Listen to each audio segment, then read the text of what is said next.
Series tell everyday stories about children growing up in a family. A story reflects simple moments, real emotions, and the warmth of home. For You're not sitting there. That seat is for my real grandchild. My dad's voice cut through the dining room. Harper's hands were still on the back of the chair. She hadn't even sat down.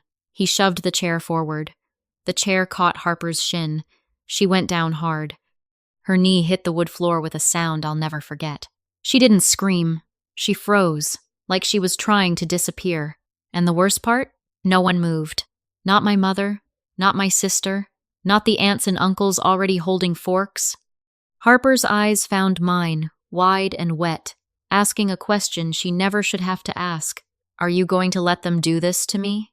I scooped her up. She was shaking, trying to be brave because she thought that's what good kids do. I'm here, I whispered into her hair. Then I reached into my purse and set a thick envelope on the table, right beside the gravy boat. I didn't yell. I didn't argue. I just said, "You've been served." If you've ever been told to swallow pain to keep the peace, you'll get why I didn't raise my voice. Hit like so this reaches the people who think silence is love. The room went quiet in a different way. Not polite quiet, fear quiet. My dad's face twitched. Madison's fork clinked. My mom's lips parted, but no sound came out. Harper's knee was already turning red. I held her tighter and backed away from the table. My dad stood up. "Brooke, don't do this. Not today, it's Thanksgiving." He said it like I was the one ruining the holiday. Madison's voice went sweet. "Brooke, you're being dramatic. Dad didn't mean it." She was confused. Confused. Because a place card was in the wrong spot. Or not wrong. That thought slid in and stayed there. I looked again. Gold script. Perfect spacing. My mother's handwriting, tidy as a checklist. Harper's card sat right next to the chair everyone calls Papa's chair, the one my dad claims in every photo. Beside it was the grandbaby chair, pushed in close, reserved for Madison's daughter, Ellie. Ellie was 5. Loud and adored. The kind of kid who gets praised for things Harper gets corrected for. Ellie wasn't even at the table yet. She was in the living room with cartoons blasting. Harper had only done what I taught her to do, find her name. My mom finally stood, like she remembered her role. "Harper, honey, are you okay?" Her voice was soft. Her eyes weren't on Harper. They were on the envelope. My dad's jaw worked. "What is that?" "It's a petition," I said. "Emergency hearing. Court order. Full accounting." Madison's smile cracked. "Accounting of what?" My dad's hand came down on the table. The plates jumped. "You think you can threaten us in our own home?" I kept my voice low. "I'm not threatening you. I'm asking a judge to look at what you did." Madison let out a sharp laugh. "We did nothing. You always make everything about money. This was about money. But it was also about my child being pushed to the floor while everyone sat still." My dad pointed at Harper's knee. "She's fine. Kids fall." Harper flinched at his voice. That flinch wasn't new. My mom started crying. Not for Harper, for herself. "Brooke, please. You don't understand. We've done so much for you. For the family." There it was. The phrase they always hide behind. For the family. My dad stepped closer, lowering his voice like he was being kind. "We can talk later. Don't embarrass your mother." Embarrass. That word mattered more to him than Harper's bruised knee. I backed toward the hallway, Harper on my hip. She pressed her face into my shoulder. Madison followed. "If you do this, you're going to tear this family apart." I stopped in the doorway. "You already did." My dad reached out, palm up, like he wanted to look gentle for the room. Harper pulled away. His eyes went hard. "See?" he said. "She's filling that kid's head, poisoning her." I didn't answer. I walked out. Cold air hit my face.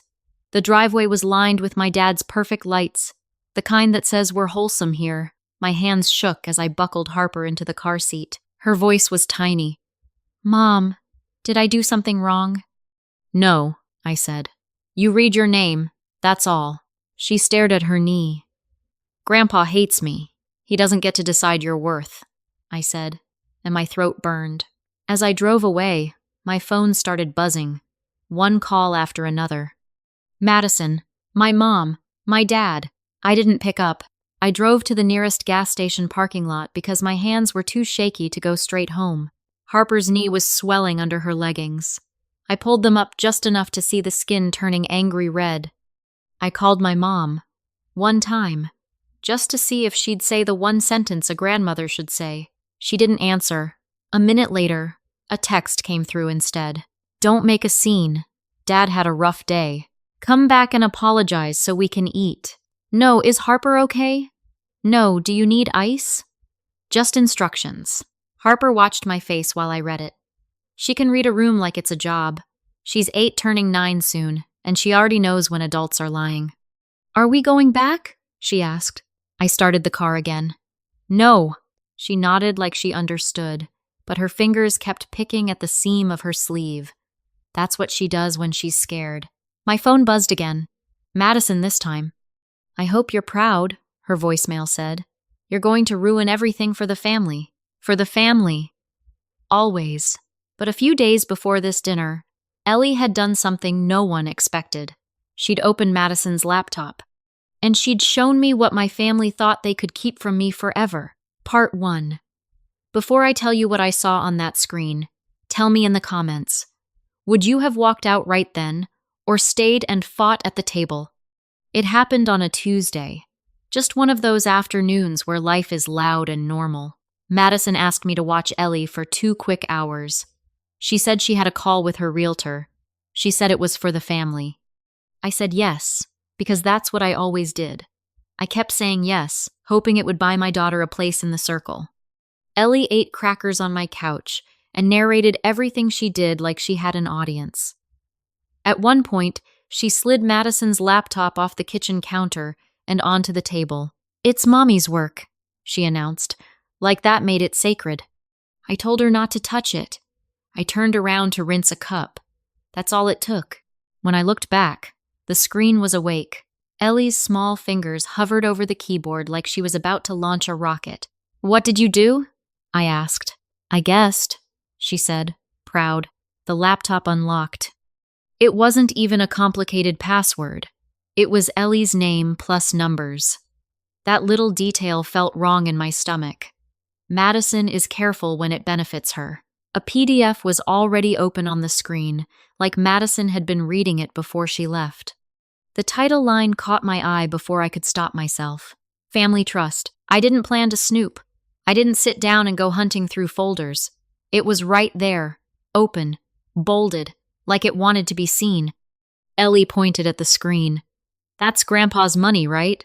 Mommy says it's ours. My throat went dry.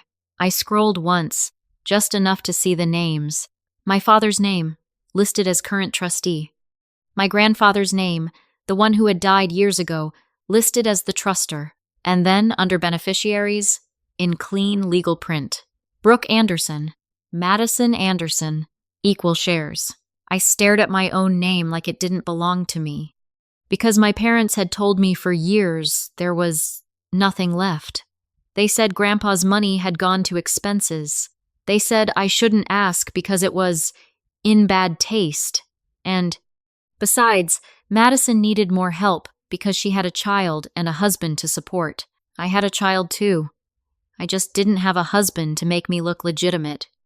I took photos of the screen with my phone, 3 angles, one close-up with the beneficiary section clear, one with the date and the trust number visible, one with my reflection in the dark part of the monitor, just in case anyone tried to say I faked it. Ellie hopped off the chair. Can I have juice? Yeah, I said, and my voice sounded fine. That's what scared me. I was calm while something inside me was cracking open. That night, after Harper went to sleep, I sat at my kitchen table with the photos and a notepad. I'm not a lawyer. I'm an office worker who knows how to follow a paper trail, and one thing was clear. If my name was on that trust, somebody had decided I didn't deserve what was written in ink. I called a lawyer the next morning. Rachel Stein. A friend from work had used her for a custody issue years ago. Rachel's office smelled like coffee and printer paper. She didn't do the warm hand-holding thing. I liked that. She studied the photos in silence, then looked up at me. Do you have access to the full document? No, I said. Just what I photographed. It's enough to start, she said. If your name is listed as a beneficiary, you have standing. A trustee can't erase you because they don't like you. I felt my shoulders drop, like I'd been carrying something heavy without knowing it. They kept telling me there was nothing. Rachel nodded once. People say a lot of things for the family. Courts prefer records. I told her about Thanksgiving coming up, about the way my dad talks about blood and loyalty, about how Harper goes quiet the second we pull into my parents' driveway. Rachel didn't react, but she wrote something down. How old is Harper? 8, I said. She'll be 9 soon. Okay, Rachel said, because if this spills into harassment or a smear campaign, it matters. They'll try to use your kid as leverage. That sentence landed like a warning bell. If you've ever had a family member threaten you with your own child, tell me, what would you do? Drop it to keep things calm or push anyway? Comment, because I needed to hear real answers when this started. Rachel drafted paperwork fast. Petition for a full accounting. Request to freeze distributions. Motion to remove the trustee if there was misuse. She explained it in plain English. We're asking a judge to force them to show every deposit, every withdrawal, every signature. If they've been spending it, it will be in the statements. I asked the question I'd been scared to ask. What if they already moved the money? Rachel's eyes stayed steady. Then we ask for clawback and penalties. Trust law doesn't like self-dealing. Self-dealing. Another phrase that sounded like my family. I signed the retainer with the little savings I kept hidden for emergencies. My rent money. My safety net. As I left the office, my phone lit up with a message from my mom. Don't forget Thanksgiving. Family needs you. Needs you. Not wants you. Needs you to show up and play your part. That was the sci-fi piece Rachel warned me about. The timing. If my mom really believed there was no trust, why was she suddenly so eager for me to come? Why did Madison need me watching Ellie right when that PDF was open? And why did my dad's papa's chair have a grandbaby seat beside it like a throne? I didn't know yet, but I could feel the shape of it. Thanksgiving morning, Rachel sent one final email. Service packet ready. Do not discuss this with them before service. I read it twice. Then I put the envelope in my purse, packed Harper's extra leggings, and drove to my parents' house. And the second Harper reached for that chair, my dad gave me the excuse he didn't know I needed. Part 2. If you want to see how my family tried to flip the story once the court got involved, subscribe. I wish someone had warned me how ugly for the family can get. The minute I got home, I put ice on Harper's knee and tried to act normal. I made her grilled cheese. I let her pick a movie. I kept smiling like my jaw wasn't locked, but my phone didn't stop. Madison called first, then my mom, then my dad, over and over, like if they hit the number enough times I'd become obedient again. I listened to one voicemail from my mother because part of me still wanted her to sound like a mom. She didn't. Brooke, please, she said, already crying. Why are you doing this? We're family. You know your father's pride. Think about Harper. Don't stain her future with drama. Stain her future. Like my daughter was a dress that could be ruined by telling the truth. I didn't call back. Madison switched tactics fast. She texted screenshots of my own Facebook profile like she was building a case. You want to be a victim so bad, she wrote. People are going to see who you really are. By Friday, she'd posted first. Not about Harper being shoved, not about a child crying on a floor. She posted a long paragraph about greed and toxic people who sue their own parents. The comments rolled in. Amen. Family is everything. Some people will do anything for money. Not one person asked if Harper was okay. That detail was the loudest thing in my life that week. The silence around my child. Rachel warned me. They'll try to control the narrative. Don't respond. Let court filings speak. So I didn't. Instead, I documented everything. Screenshots, dates, missed calls. The text from my mom telling me to apologize so we could eat. Harper limped when she walked. She kept saying she was fine, and every time she said it, my stomach twisted. On Monday, we went to the courthouse for the emergency hearing. I'd never been inside that building for something involving me. I'd been for jury duty once. This felt different.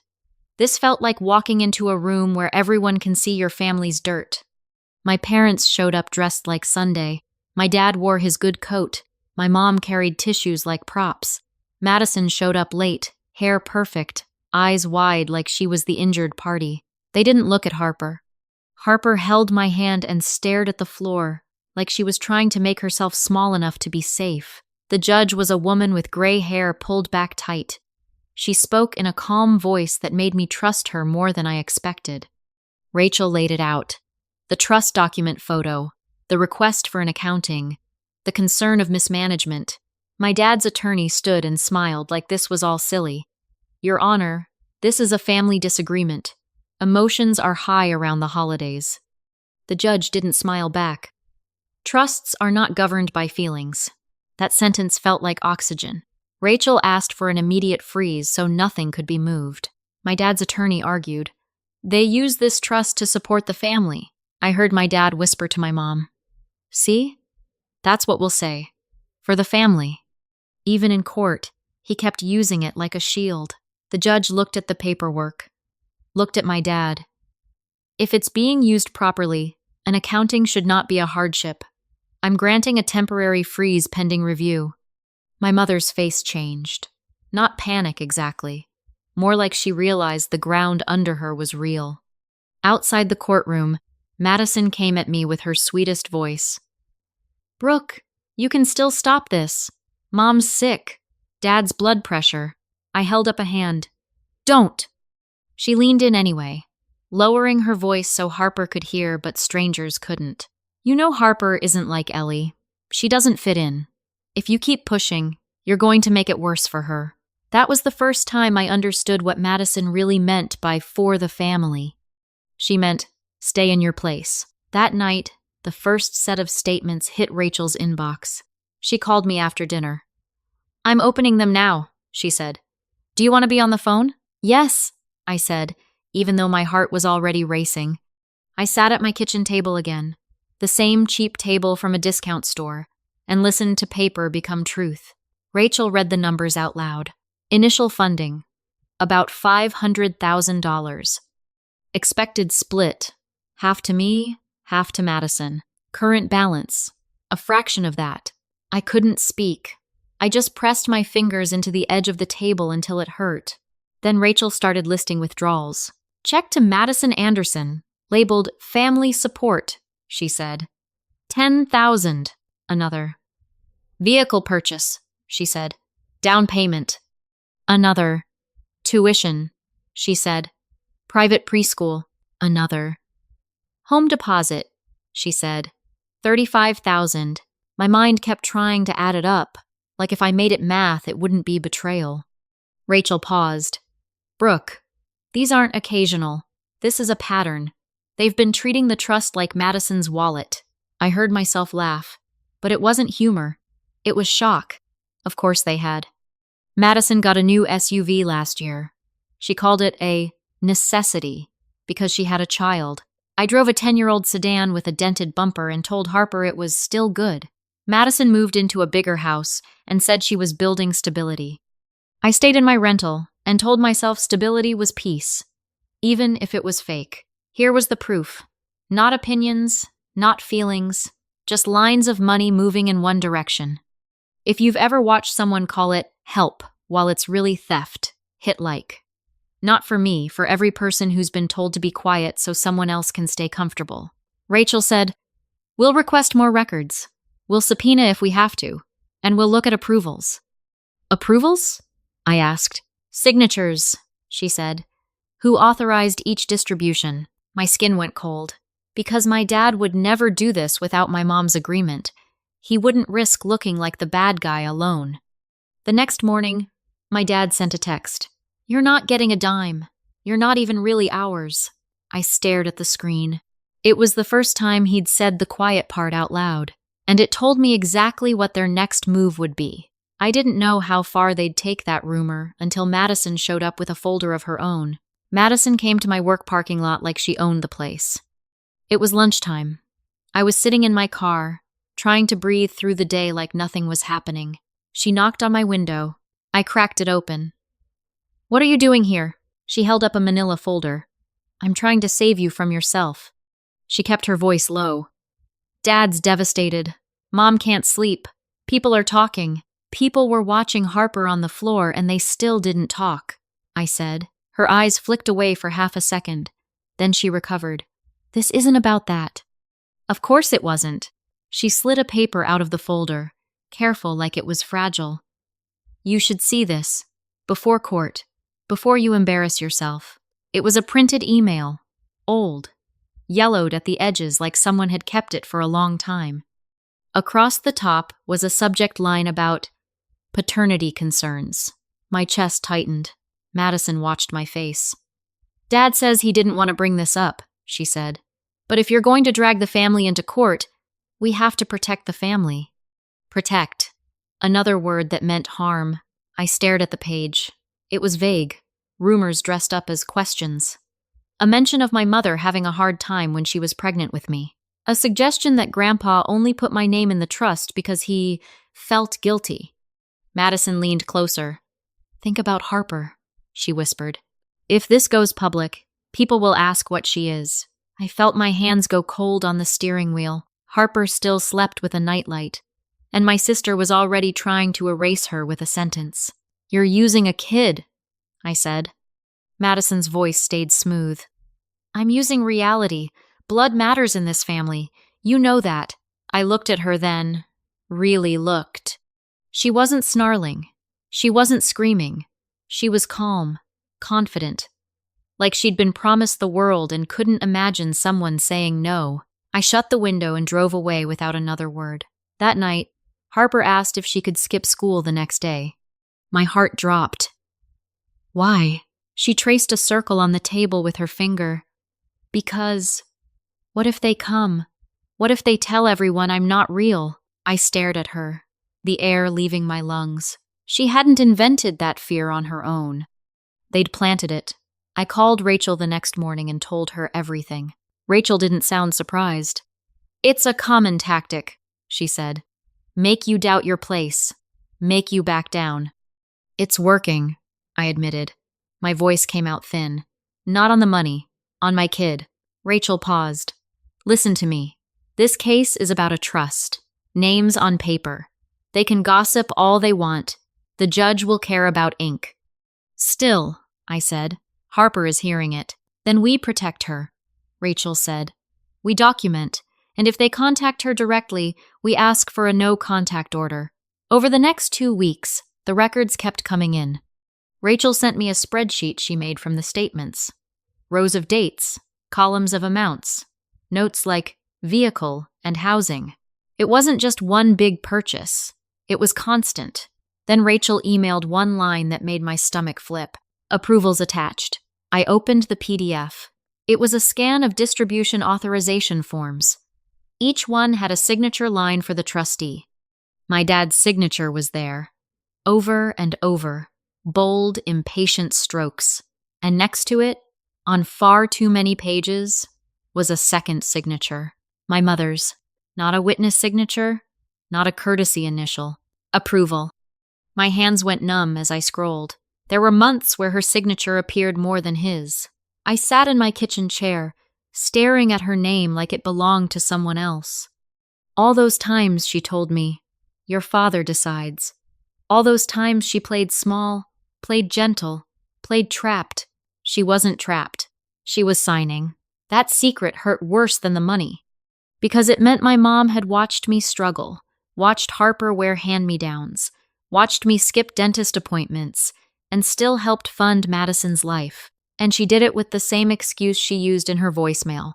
For the family. At the next hearing, my parents came in louder. My dad's attorney argued that the trust was used to support relatives, and that I was being influenced by bitterness. Madison sat behind them, eyes red, acting like she was praying. Rachel stood and spoke slowly. The records show repeated distributions to Miss Madison Anderson, including a vehicle purchase and a home deposit. They also show repeated written approvals by both trustees. The judge's eyebrows lifted. Both? Rachel handed up the pages with my mother's signature highlighted. My mom's face went blank.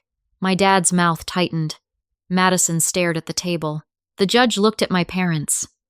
Mrs. Anderson, did you sign these? My mom's lips trembled. She glanced at my dad like she was waiting for permission to answer. That tiny move was the sigh detail that told me everything. She was still choosing him. Still choosing the story.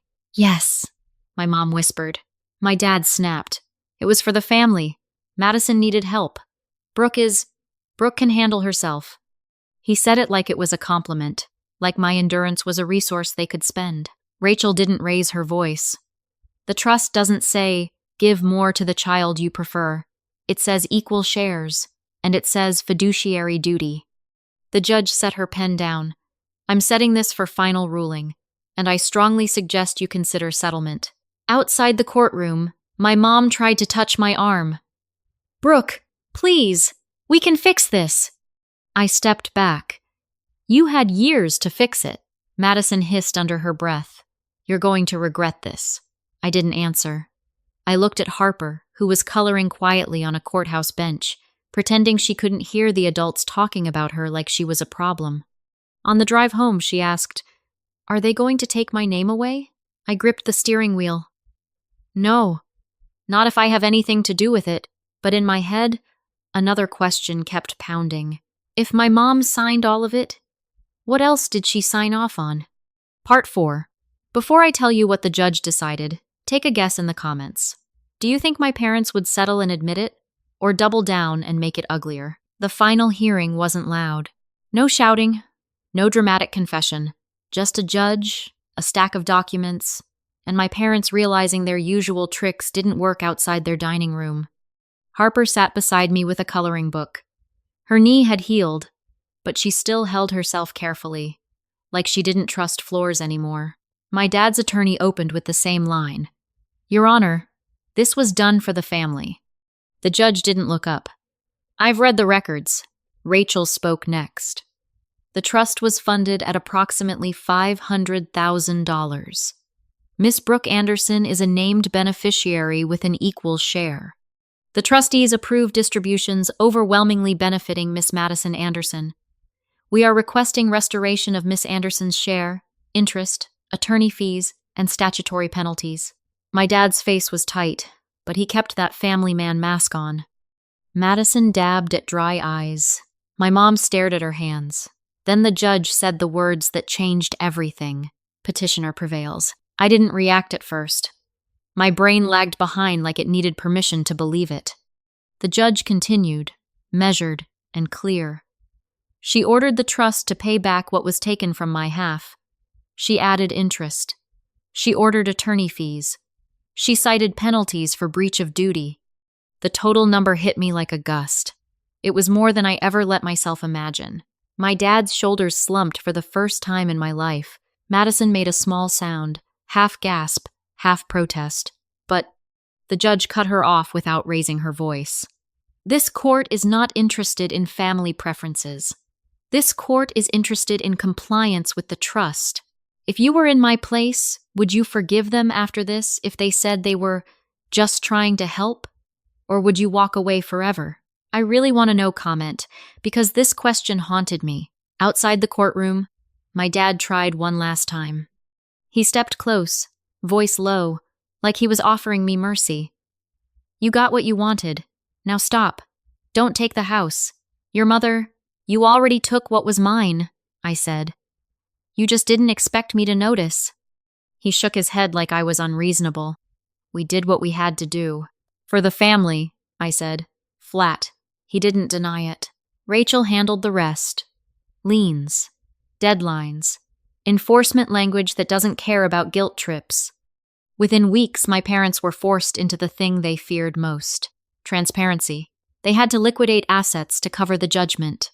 I heard through relatives that they sold my dad's truck, then a piece of property my grandfather had left, the nice one they bragged about. People started whispering, But the whispers changed direction. Now it wasn't, Brooke is greedy. Now it was, why did they take her share? Madison tried to rebrand again. She posted about hard times and being betrayed by someone you loved. I blocked her. I didn't do it to be petty. I did it because Harper had started checking my phone every time it buzzed, like she was waiting for the next hit. The money came in stages. When the first transfer landed, I stared at the balance in my account and felt something I hadn't felt in years. Room to breathe. The first thing I did wasn't shopping. It was boring. I paid off the credit card I'd been juggling. I fixed my car. I scheduled Harper's dentist appointment and didn't flinch at the copay. Then I opened a college fund in Harper's name. I sat her at the table and told her, "This is yours. This is for your future. Nobody gets to take it because they feel entitled." She blinked at me. "Even Grandpa?" "Especially not Grandpa," I said. There was still one thing I needed to settle. Not for them, but for the little knot of doubt they tried to lodge in my child. I ordered a DNA test. When the results came back, they were clean and boring.